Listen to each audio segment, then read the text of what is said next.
Jadi Partai Golkar Kabupaten Bangli pada hari ini kita sesuai ketentuan. Jadi kita mendaftarkan penuh 100%. Jadi sesuai dengan dapil masing-masing semua penuh gitu. Jadi dari kalangan ya dari awal kita pertama memang para incumbent di Partai Golkar tetap ikut. Lalu yang kedua tentu persyaratan undang-undang jadi perempuan karena harus memenuhi persyaratan 30%. Lalu sisa dari itu lebih banyak kami lihat dari kalangan muda. Jadi penampilan di kalangan muda lebih banyak Partai Golkar sekarang. Untuk targetnya? Ya, kalau target tentu kita partai besar, jadi bertarget tentu maksimal gitu kan. Berapa Jadi, banyak? Maksimalnya itu berapa kursi, Pak? Ya sesuai yang kita ajukan. Jadi kalau memang mereka punya kemampuan, karena ini Golkar kan punya sistem masih terbuka. Jadi semua kader kita mempunyai peluang untuk menang. Jadi kita belum bisa mentargetkan, mudah-mudahan mereka bisa menang semua gitu loh. Karena kalau kita targetkan sekian persen, mereka menganggap dirinya tidak punya kemampuan gitu kan. Oke.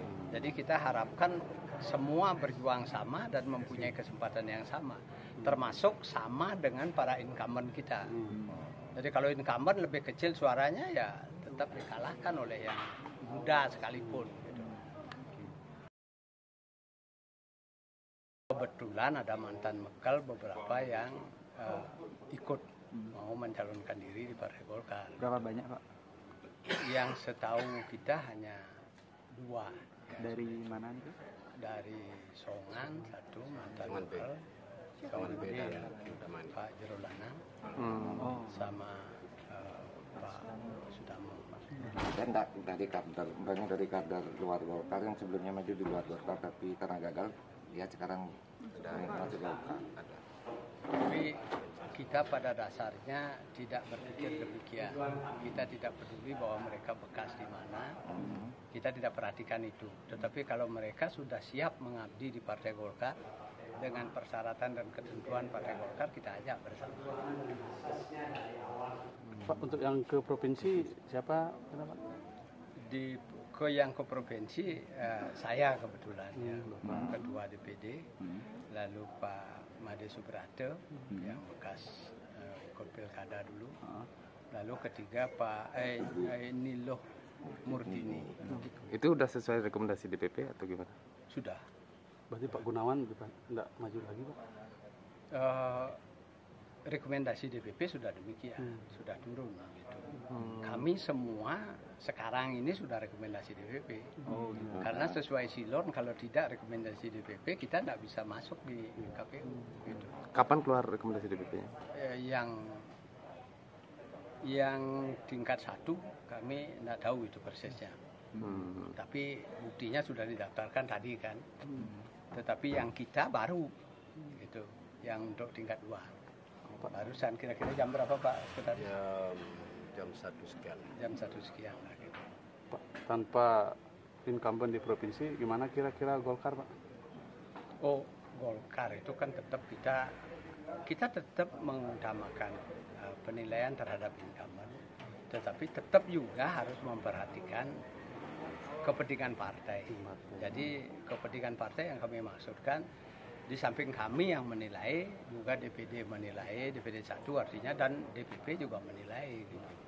Jadi apa yang kami ajukan belum tentu sepenuhnya diterima oleh DPD atau DPP. Gitu.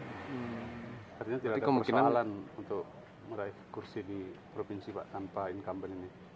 Kami kan tetap berjuang. Tetap berjuang. Kalau bisa kita menang kan gitu ya. Jadi dari siapapun, Golkar punya prinsip, siapapun kader yang kita ajukan itu sudah siap. Gitu. Kenapa kok Pak Subrate yang diajukan ke provinsi, Pak? Apa yang jadi alasan, Pak? Mungkin karena Pak Subrate ada menjabat sebagai di struktural mungkin atau gimana mungkin, Pak? Kalau menjabat di struktural ya, sebagai salah apa? satu wakil ketua. Salah satu Ya. wakil ketua. Yang kedua, beliau juga kalangan muda kan, yang masih punya potensi besar untuk ke depan di Partai Golkar ini.